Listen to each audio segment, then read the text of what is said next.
Welcome to Everyday Linux User. How easy is it to set up a development environment in Zorin OS for programmers? In this guide, I am going to show you how to install VS Code and set up a basic project. And I will show you how to connect to Git and push changes to Git. I will show you how to verify an API using Insomnia and how to create a Docker image. I will even show how to set up a small MySQL database and use dbeaver to access it. To start off with, we will open the software store and install VS Code, which comes as a Flatpak.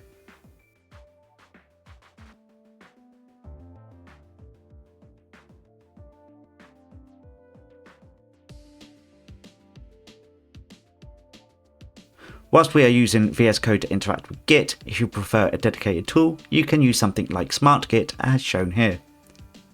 For a database client, I will install dbeaver, and later on you will see me hook this up to MySQL, but it can also connect to SQL Server and Oracle and many others as well. In theory, you can install Oracle SQL Developer if you need to connect to Oracle, but I could only find an RPM package for this. Next up is Docker, which is available as a snap package. I found this to be okay until you wanted to hook up your Docker image to Kubernetes. Talking of Kubernetes, Lens is available as a GUI for managing nodes and pods, but it is a commercial product. Insomnia is a tool for testing APIs, and it is available in Zorin as a Flatpak or a snap. Now I recommend using the Flatpak because even though you see me installing the snap package here, later on I ended up uninstalling it and reverting to the Flatpak because the snap kept crashing. So what I am going to do first is set up a simple Hello World project, and this will prove we have a code editor and we are able to debug. Now I'm using C# because I figure anyone coming to Zorin will probably have come from Windows, and C# is a common backend programming language used with Windows. VS Code works with other languages including Python, and there are other IDEs for JavaScript, Python, Java, etc. This is just a sample of what you can expect as a programmer coming to Linux. The first thing I do is sign into my GitHub account, but I won't show you the login part as that bit is secret to me. You can choose your theme for VS Code, and I know lots of developers like dark mode, but due to a blind spot in my left eye, I find light mode works better for me.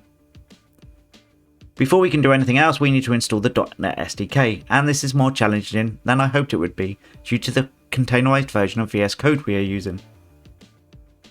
What you don't want to do is blindly install the snap version of the SDKs from the software manager. You can see I installed it here, but later I had to uninstall it. What you do want to do though is click extensions within VS Code and install the C# dev kit, as this will enable you to debug C# code, and it gives you all the necessary enhancements for C# development. With C# installed, I started with a blank canvas and created a new folder called My First App.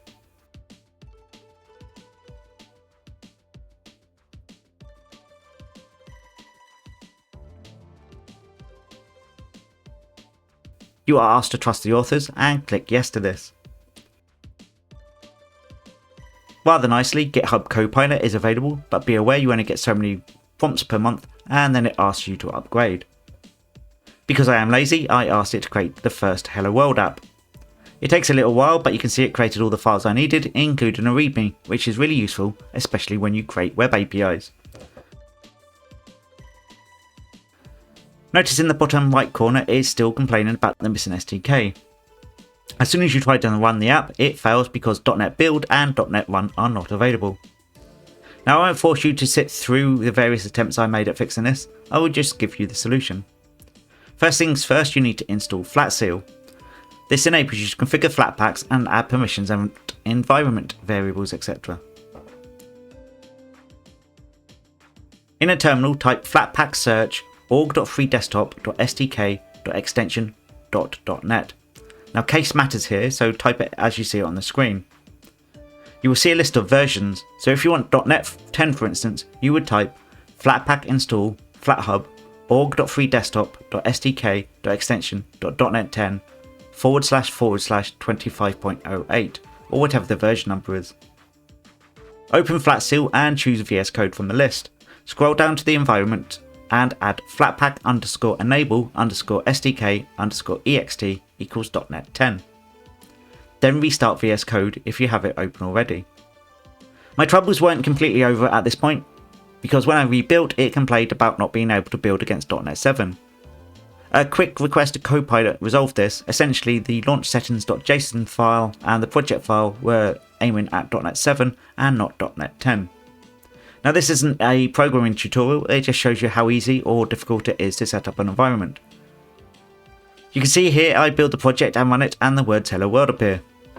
At this point, Python developers will be falling about laughing about how difficult that was, but C# and Java have decent OO, so they can shush. You will see here I am able to step through this code line by line, if I so wish. With the basics out of the way, I decided to create a simple dice rolling app. The purpose is the user can specify the number of sides the dice has, and a number is returned for that dice roll. So I start off by asking Copilot to create a basic library for this to simulate the dice roll.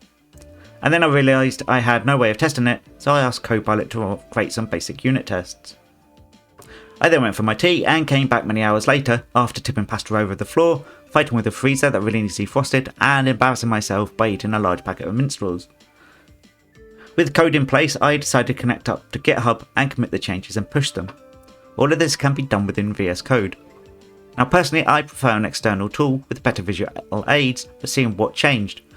But this is my own project and it's new and it's just a demo, and so here is how I got on.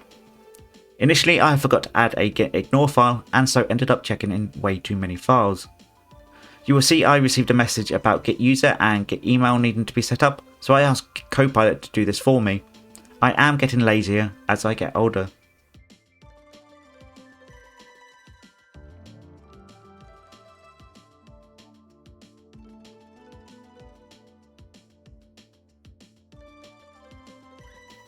With changes in local Git, I then pushed up to a public repo in GitHub. So we have an IDE, we have .NET installed, and we can debug. We can also access source control. Next, I wanted to show Insomnia, and to be able to do that, we need a web API. So I asked Copilot to create a simple endpoint to the dice library, which when accessed, enables you to provide a dice size, and it will return a JSON notation with a number of sides and the result.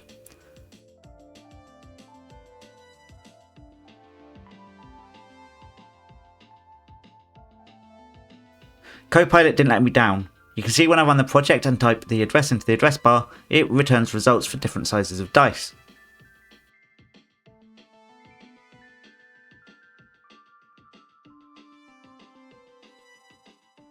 So here is Insomnia. You can use Insomnia to test endpoints on APIs. To get started, we need a file to import that makes it easy to access a dice roller endpoints, so I asked Copilot to create such a file and it duly obliged. All we need to do now is import the file, make sure our app is running and test the API. Now you can do all sorts of things with Insomnia, including setting up base environment variables, but I ran the endpoints and replaced the environment variables with the URL to the app. You can see I was able to run with a single dice and with multiple rolls of the dice.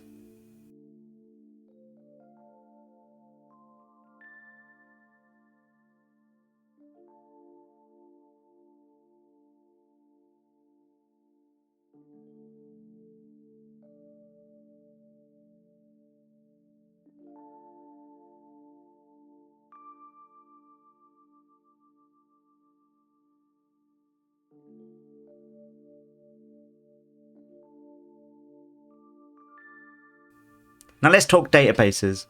I won't link up an API to the database here, but I will show you how to install MySQL, link it to dbeaver, and then create a basic table. So here is dbeaver first, and you can see it lets me create a simple SQLite database with music and albums.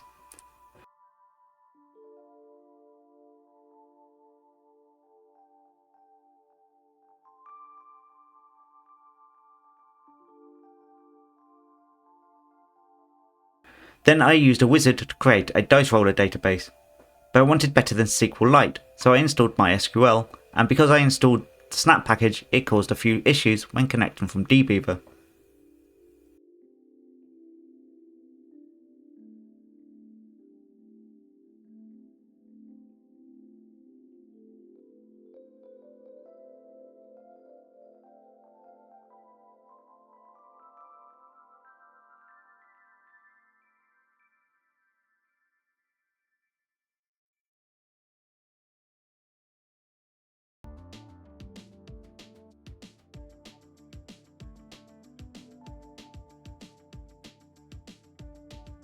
First of all, I tried to connect using root and localhost and I was denied, but the installer tells you what you need to do.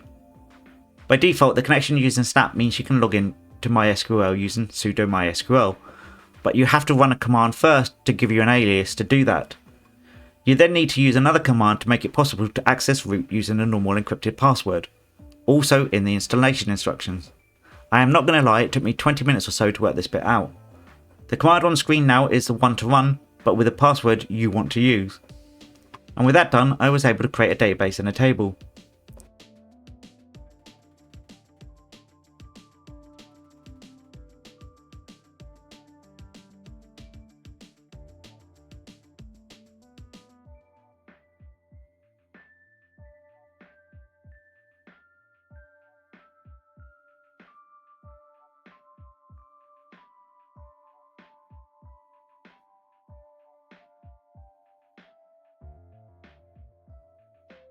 Before I finished, I decided to have a go at Docker, and it was surprisingly easy.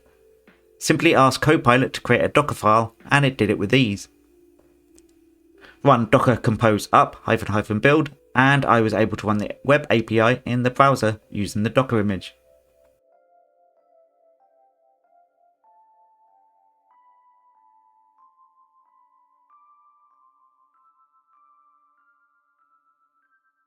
So programming in Zorin, is it possible? Of course it is. Even for Windows programmers used to using .NET and C#. You have all the tools you need to be able to do your work. Most of the database stuff can be done in VS Code as well, so you don't really need a dedicated IDE for this. Are there some hoops to jump? Yes, but there are for Windows users as well. Setting up your dev environment is day one stuff in a new company. It takes a little while to get fully set up, but once you are set up, you won't look back. I hope you enjoyed this video. It wasn't a programming guide or even really a full setup guide, more of a can you do it guide. Thank you for watching.